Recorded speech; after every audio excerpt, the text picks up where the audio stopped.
Friends, మీరు చూస్తున్నారు electrical tech in Telugu ఛానల్కి మీరు ఫస్ట్ టైం చూస్తున్నట్టయితే సబ్స్క్రైబ్ చేసుకొని అలాగే పక్కన ఉన్న బెల్ ఐకాన్ని యాక్టివేట్ చేసుకోండి. అలాగే చాలామంది వీడియోస్ అయితే చూస్తున్నారు కానీ సబ్స్క్రైబ్ లైక్ చేయట్లేదు. ఇలా చేయకపోవడం వల్ల ఎవరైతే మీలాగా చూడాలనుకుంటున్నారో వాళ్ళ వరకు వీడియో అనేది రీచ్ అవ్వదు, యూట్యూబ్ సజెషన్ చేయదు. నేను చెప్పేది ఏంటంటే సబ్స్క్రైబ్ లైక్ చేసుకుంటే అందరికీ వీడియో అనేది రీచ్ అవుతుంది. ఈరోజు నేను మీకు చెప్పబోయే టాపిక్ ఏంటంటే హీటర్స్ని స్టార్లో ఏ విధంగా కనెక్ట్ చేయాలి, డెల్టాలో ఏ విధంగా కనెక్ట్ చేయాలి, స్టార్లో కనెక్ట్ చేస్తే ఎక్కడ కనెక్ట్ చేస్తారు, డెల్టాలో ఎక్కడ కనెక్ట్ చేస్తారు అనే దాని గురించి ఈరోజు నేను మీకు క్లియర్గా చెప్తున్నాను. ఓకే, సో మళ్ళీ చెప్తున్నాను, సబ్స్క్రైబ్ లైక్ చేయడం మర్చిపోతే వీడియో అనేది అందరికీ రీచ్ అవ్వదు. ఓకే, సో లాస్ట్ వీడియోస్లో మీకు అన్నీ చెప్తున్నాను, ప్రతిదీ చెప్తున్నాను. మీరు పాత వీడియోలు కూడా చూడండి, మీకు చాలా బాగా ఉపయోగపడతాయి.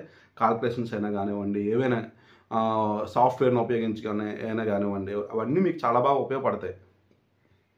ఇంకా మీకు రానున్న రోజుల్లో పిఎల్సి మీద, విఎఫ్డీస్ మీద ప్రాక్టికల్గా దొరుకుతాయి వీడియోస్. నేను చేస్తాను, 100% అయితే చేస్తాను. కొంచెం టైం పడుతుంది. ఇప్పుడు వరకు మీకు బేసిక్స్ అయితే చెప్తున్నాను కదా, ఇవి మీరు ఫాలో అవ్వండి. రానున్న రోజుల్లో మీకు ప్రతిదీ మీకు క్లియర్గా అర్థమయ్యే విధంగా ఇంకా బాగా చెప్తాను అనమాట. ఓకే, సో వీడియో మాత్రం కంపల్సరీగా లైక్ చేయండి, సబ్స్క్రైబ్ చేసుకోండి మీరు మాత్రం. ఓకే ఫ్రెండ్స్, ఈరోజు నేను మీకు హీటర్స్కి వైరింగ్ అనేది ఏ విధంగా చేయాలో చూపిస్తాను. ఓకే, చాలా చాలా ఇంపార్టెంట్. ఈ హీటర్స్ అనేవి ఎక్కువగా ఎక్కడ వాడతారు? షింక్ టన్నల్, అలాగే బ్యావరేజ్ ఇండస్ట్రీస్లో, సోప్ ఆయిల్ ఇండస్ట్రీస్లో ఎక్కువగా నేనైతే ఇవి చూశాను. మీరు ఎక్కడెక్కడ వాడుతున్నారో మీరు కూడా చెప్పండి, మీ ఇండస్ట్రీలో వాడితే కూడా కామెంట్ చేయండి నాకు. సో ఇది నేను బేసిక్ వెర్షన్, అంటే టెంపరేచర్ కంట్రోలర్ని ఉపయోగించకుండా వైరింగ్ ఏ విధంగా చేయాలో చెప్తాను. దాని తర్వాత టెంపరేచర్ కంట్రోలర్ని ఉపయోగించుకొని ఏ విధంగా వైరింగ్ చేయాలో చెప్తాను. ఓకే, సో ముందుగా మీకు కావాల్సింది ఏంటి? Control MCB, selector switch, 3 pole MCB, SSR, 3 phase SSR, అలాగే 3 హీటర్లు అనమాట. సో వైరింగ్ అనేది, కంట్రోల్ వైరింగ్ అనేది ఈ విధంగా ఉంటుంది. అది ఎలాగో ఇప్పుడు నేను మీకు చెప్తాను. ఫస్ట్ మీరు 24 volts DC నుంచి కంట్రోల్ ఎంసీబీకి ఇవ్వండి. ఓకే, కంట్రోల్ ఎంసీబీ నుంచి సెలెక్టర్ స్విచ్కి ఇవ్వండి. సెలెక్టర్ స్విచ్ నుంచి ఎస్ఎస్ఆర్ పాజిటివ్ టెర్మినల్ ఇవ్వండి. ఓకే, సో ఎస్ఎస్ఆర్లు అనేవి ఇన్పుట్ అనేది 230 voltsతో ఆపరేట్ అవుతాయి, సింగిల్ ఫేస్తో ఆపరేట్ అవుతాయి, 4 to 20 millivoltsతో ఆపరేట్ అవుతాయి, అలాగే 2 DC వోల్టేజ్తో కూడా ఆపరేట్ అవుతాయి. సో ఇక్కడ నేను ఈ యొక్క సెలెక్టర్ స్విచ్ యొక్క అవుట్పుట్ తీసుకొని వచ్చి ఎస్ఎస్ఆర్ యొక్క పాజిటివ్ టెర్మినల్లో కలిపాను. నెక్స్ట్ వచ్చేటప్పటికి నెగిటివ్ టెర్మినల్ ఏదైతే ఉందో అది నెగిటివ్కి 0 voltageకి కలిపాను. ఓకే, ఇక్కడతో కంట్రోల్ వైరింగ్ అనేది అయిపోయింది. సో పవర్ వైరింగ్ అనేది ఈ విధంగా ఉంటుంది. ఇది డెల్టా కనెక్షన్ అనమాట. సో దీనికి వైరింగ్ అనేది ఏ విధంగా చేయాలో చూపిస్తాను. ఓకే, సో పవర్ వైరింగ్ ఈ విధంగా చూడండి, చూసారా? సో ఫస్ట్ ఏం చేశాను, 3 ఫేస్ సప్లై అనేది ఎంసీబీ ఇన్పుట్లో ఇచ్చాను. ఎంసీబీ అవుట్పుట్ నుంచి తీసుకొని వచ్చి ఎస్ఎస్ఆర్ ఇన్పుట్లో ఇచ్చాను. ఎస్ఎస్ఆర్ అవుట్పుట్ నుంచి 3 హీటర్లకి కలిపాను. సో ఆల్రెడీ వై ఫేస్ కలిపాను, రెడ్ ఫేస్కి కలుపుతున్నాను, అలాగే బ్లూ ఫేస్ కూడా కలిపిస్తాను. మిగతా అదర్ టెర్మినల్స్ ఏవైతే ఉన్నాయో ఖాళీగా ఉన్నవి లూప్ చేయండి. సో లూపింగ్ అంటే తెలుసు కదా, ఈ విధంగా. ఓకే, సో ఇది లూపింగ్ అనమాట. సో దీన్ని మనం ఏమంటామంటే డెల్టా కనెక్షన్ అని అంటాం.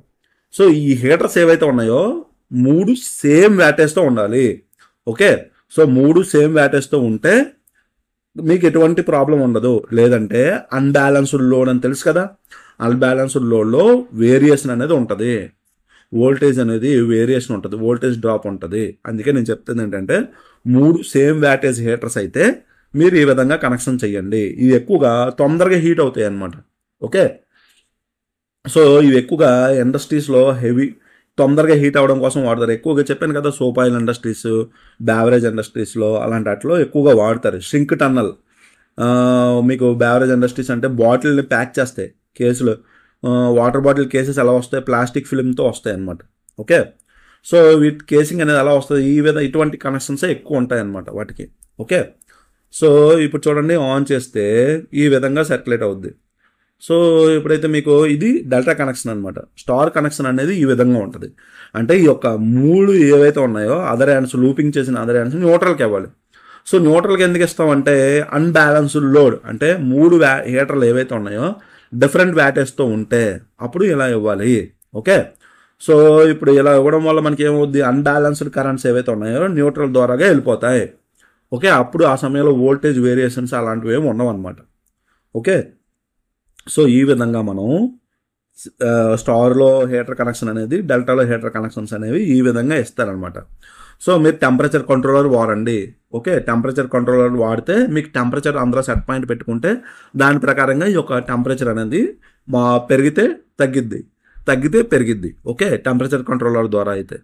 సో ఇది మీకు బేసిక్ నేర్చుకుంటారని తర్వాత దానిలో టెంపరేచర్ కంట్రోలర్తో నేర్చుకుందాం. ఓకే, సో ఈ విధంగా మనం వైరింగ్ అయితే చేసుకుంటాం. హీటర్స్కి వాడేటప్పుడు ఎక్కువ గేజ్ ఉన్న హీటర్స్ వైర్స్ వాడండి. ఓకే, హీటింగ్ స్లీవ్స్ వాడండి. ఇవన్నీ మీకు చాలా చాలా ఇంపార్టెంట్. లేదంటే వైర్లు కాలిపోయి ఎక్కువగా డ్యామేజ్ అయిపోతాయి హీటర్స్ అనేవి. హీటర్ పోయిందంటే చాలా కాస్ట్లీ.